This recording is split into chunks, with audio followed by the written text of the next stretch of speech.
Hey VC, it's Jim. I'm going to do a video about the most valuable records in my collection according to Discogs. This was prompted by a video I saw Steve Carlson do a little bit ago.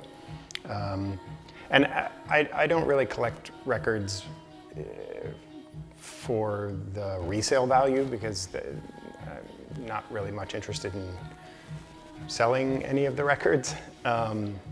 So it was never really a thought when buying them, but I thought it might be interesting to see what is what in my records. And the fact that I haven't actually paid much money for my records made me really curious to see if anything was, worth any money. So we'll go from there. And so what I'm doing is kind of a top 10 based on sort of Discogs median value and max value. And we'll just kind of go through them. The first one is hats from the Blue Nile, which is from 1989. And this is a 2019 release. And it was, they repressed all their records, I believe in 2019 and maybe in early 2020. But the first two records were repressed in 2019. And these seem to actually hold more value than the original releases. You can actually get an original release for less money, but these are 180 gram and they're really a beautiful pressing. And the sound is great on them. What's that going for? It's got a median value of 111 and a max of 175. And looking at the sales figures, it seems to be selling regularly for 175, which really shocked me because I bought this record, 2 years ago and didn't really think of it as something that would be worth more than what I paid for it ever. Okay, so the next one is one that I just got lucky to come across locally, and that's Tom Waits' The Black Rider from 1993, I believe. And this has a median of 176 and a max of 211. And this is really, I think, because of the fact that the island records from Tom Waits aren't getting repressed. They went through a full repress on all of the Asylum Years records. And I have all of those as represses. I have a couple original, well, actually I have all of my island records are either early or original presses for Tom Waits, and they all sell for a lot more than I expected. And I really didn't pay much at all for that, but it's been consistently selling for fairly high. It was worth a lot more when I bought it than what I paid for it. Next is Daft Punk's Discovery from 2001, and this is the 2014 press, and its median is 120 and high of 215. It sells for a lot more than I would expect, but there have been several presses of this, but I'm guessing that there just aren't that many out there. So, yeah. Next is one that I came across and just happened to find an original pressing of Funkadelic's Maggot Brain. This is what, 1971. And I think I paid like $15 for this. and it's, what, 85 median and 280 high. I think this is pretty erratic. It seems to sell for closer to like 60, 70 on a regular basis. And mine has some, a little bit of spine damage and damage at the top. So it's not in phenomenal condition, but the vinyl's in near mint. It's beautiful. There's no noise on it at all. Next is Tones on Tail. This is Weird Pop from 2011. This is actually a collection of theirs that collects their first record, which is called Pop, and then some of their singles and EP recordings. So it's a double LP, and pretty much anybody related to Bauhaus.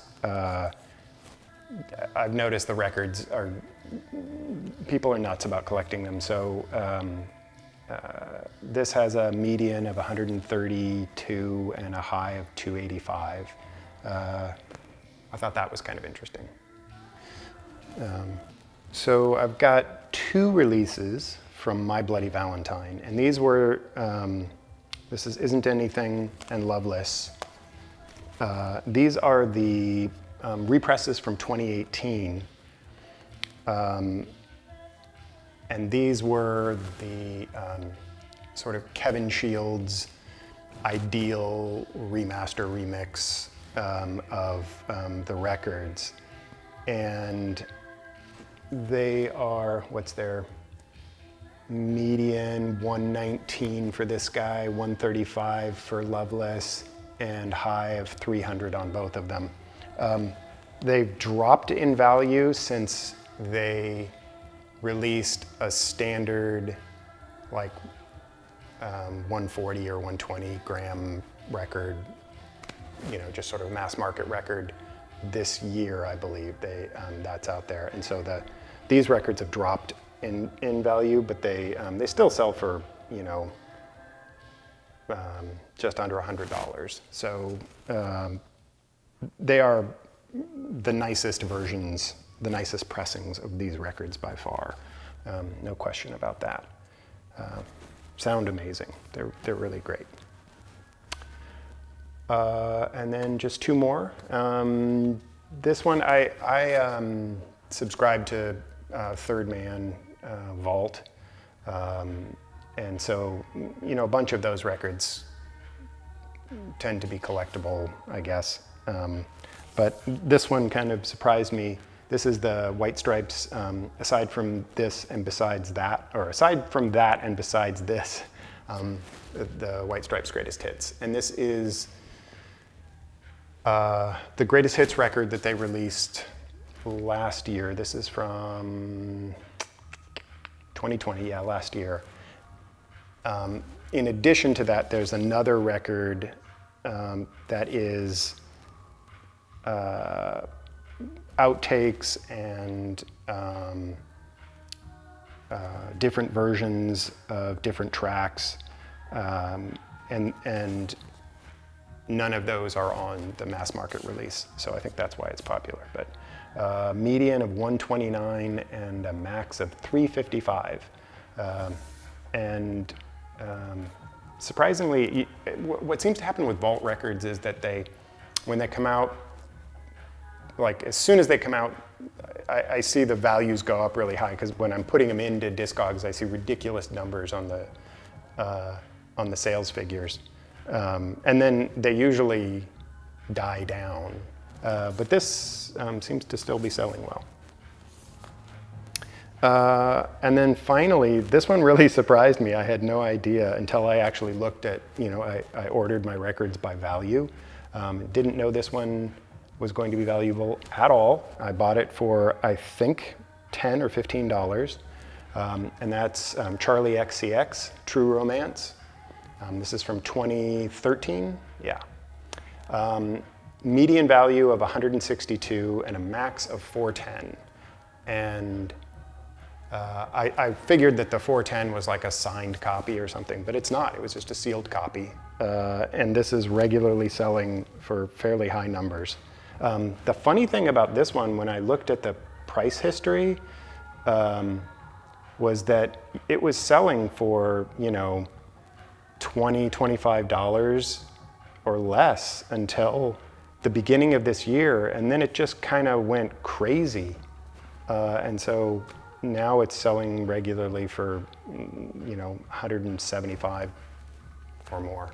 It's very surprising, but this was the only pressing of this on vinyl. So that's why I think it sells for so much.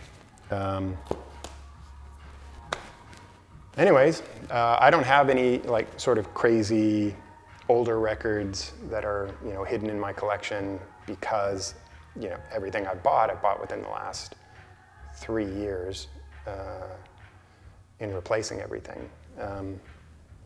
There were definitely records that I had in my original collection that were worth quite a bit more.